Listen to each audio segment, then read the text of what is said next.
जय श्री कृष्ण। जीवन भक्ति फ्लोज में आप सभी भक्तों का हृदय से स्वागत है। सनातन धर्म में हर 3 साल बाद आने वाले अधिक मास या लौंद के महीने का एक विशेष महत्व है। इस पवित्र महीने को स्वयं भगवान विष्णु का नाम मिला है, पुरुषोत्तम मास। और इस पुरुषोत्तम मास के शुक्ल पक्ष में आने वाली एकादशी को हम पद्मिनी एकादशी, पैड्मिनी एकादशी या पुरुषोत्तम एकादशी के नाम से जानते हैं। शास्त्रों में कहा गया है कि जो पुण्य सभी यज्ञों, तपस्याओं और तीर्थ यात्राओं से भी प्राप्त नहीं होता, वह केवल पद्मिनी एकादशी का व्रत रखने या इसकी पवित्र कथा सुनने मात्र से मिल जाता है। यह व्रत संतान प्राप्ति, वैवाहिक सुख और जीवन के हर क्षेत्र में विजय दिलाने वाला माना गया है।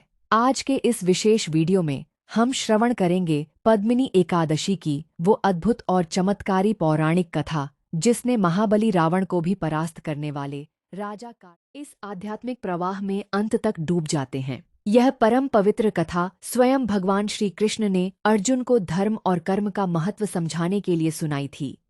त्रेता युग में महिष्मती नगरी में कृतवीर्य नाम के एक परम प्रतापी और धर्मात्मा राजा राज करते थे। राजा के पास अपार धन दौलत, वैभव, बड़ी सेना और सैकड़ों रानियां थीं। लेकिन इतने बड़े साम्राज्य के बाद भी राजा कृतवीर्य के जीवन में एक बहुत बड़ा दुख था। उनकी कोई संतान नहीं थी। बिना संतान के उनका पूरा राजपाट और वैभव उन्हें अंधकारमय लगता था। राजा को हमेशा यह चिंता सताती थी कि उनके बाद इस महान वंश को कौन आगे बढ़ाएगा और कौन उनके पितरों का तर्पण करेगा।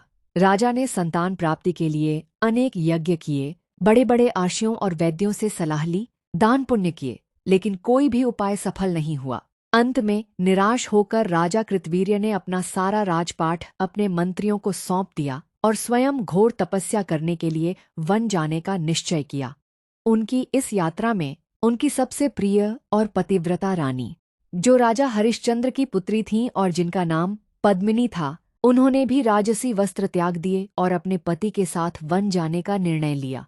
राजा कृतवीर्य और रानी पद्मिनी गंधमादन पर्वत पर पहुंचे। वहां राजा ने वस्त्र और अन्न का त्याग कर हजारों वर्षों तक कठोर तपस्या की, लेकिन फिर भी उन्हें संतान की प्राप्ति नहीं हुई।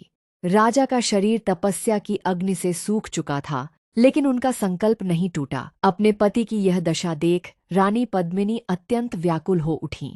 तभी रानी पद्मिनी उस पर्वत पर रहने वाली परम पूजनीय और सती माता अनुसूया के पास गईं। रानी ने माता अनुसूया के चरण स्पर्श किए और रोते हुए अपनी व्यथा सुनाई कि हे माता, हमारे सारे तप और व्रत निष्फल हो गए हैं।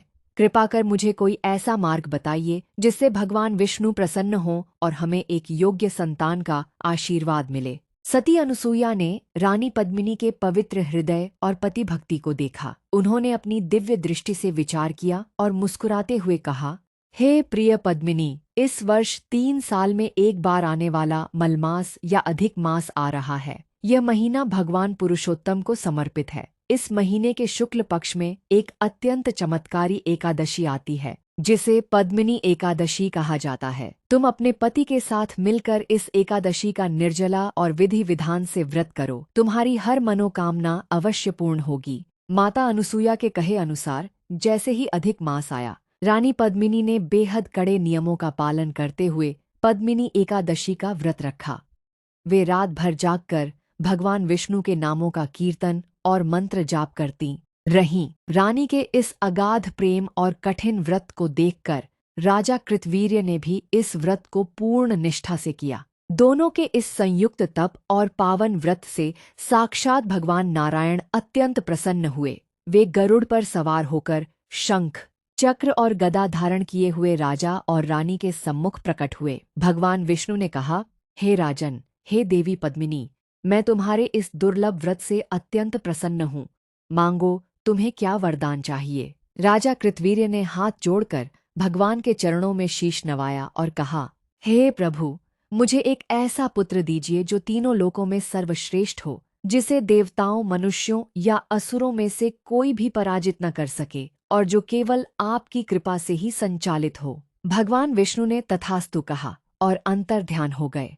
कुछ समय बाद रानी पद्मिनी ने एक अत्यंत तेजस्वी और महाबली पुत्र को जन्म दिया, जिसका नाम कार्तवीर्य अर्जुन सहस्रार्जुन रखा गया। यह वही बालक था जो आगे चलकर इतना शक्तिशाली बना कि उसने लंकापति रावण को भी युद्ध में बंदी बना लिया था। यह सब केवल पद्मिनी एकादशी व्रत के पुण्य का प्रभाव था। व्रत के कड़े नियम और पारण का समय। भक्तों, भगवान श्री कृष्ण कहते हैं कि जो मनुष्य इस कथा को पढ़ता या सुनता है उसे सीधे विष्णु लोक में स्थान मिलता है, क्योंकि यह व्रत पुरुषोत्तम मास में आता है, इसलिए इसके नियम बहुत कड़े हैं।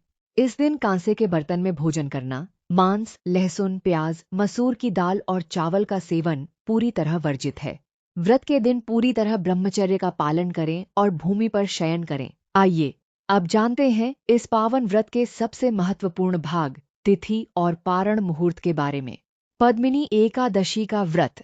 अधिक मास के अनुसार यह व्रत 27 मई आगामी पुरुषोत्तम मास की शुक्ल एकादशी तिथि को रखा जाएगा। व्रत खोलने पारण का सबसे शुभ समय एकादशी के अगले दिन यानी द्वादशी तिथि को सूर्योदय के बाद सुबह 28 मई 5:30 से 7:55 के बीच रहेगा। हरिवासर के समय पारण कभी न करें। तो भक्तों, यह थी पद्मिनी एकादशी की वो दुर्लभ कथा जो हमारे भीतर यह विश्वास जगाती है कि जब संसार के सारे रास्ते बंद हो जाते हैं तब ईश्वर की भक्ति का एक सरल प्रवाह हमारे जीवन को चमत्कारों से भर देता है। राजा कृतवीर्य की तरह अपने संकटों में घबराएं नहीं, बल्कि पूर्ण समर्पण के साथ भगवान नारायण के चरणों का ध्यान करें। अगर आपकी स्वयं की आवाज में रिकॉर्ड की गई यह मंत्रमयी कथा आपके हृदय तक पहुंची है और आपको मानसिक शांति मिली है, तो इस वीडियो को एक लाइक देकर सनातन धर्म के इस ज्ञान को आगे बढ़ाने में हमारी मदद करें। कमेंट बॉक्स में अपनी श्रद्धा के साथ जय श्री कृष्ण या एयूएम नमो भगवते वासुदेवाय जरूर लिखें। आपके हर एक कमेंट को मैं स्वयं पढ़ती हूँ। जीवन भक्ति और सकारात्मक ऊर्जा के इस अनवरत प्रवाह से जुड़े रहने के लिए जीवन भक्ति फ्लोज को अभी सब्सक्राइब करें और बेल आइकन दबाना न भूलें। भगवान पुरुषोत्तम आपकी गोद हरी करें और आपके जीवन के सारे कष्टों का हरण करें। मिलते हैं अगले पावन वीडियो में, तब तक के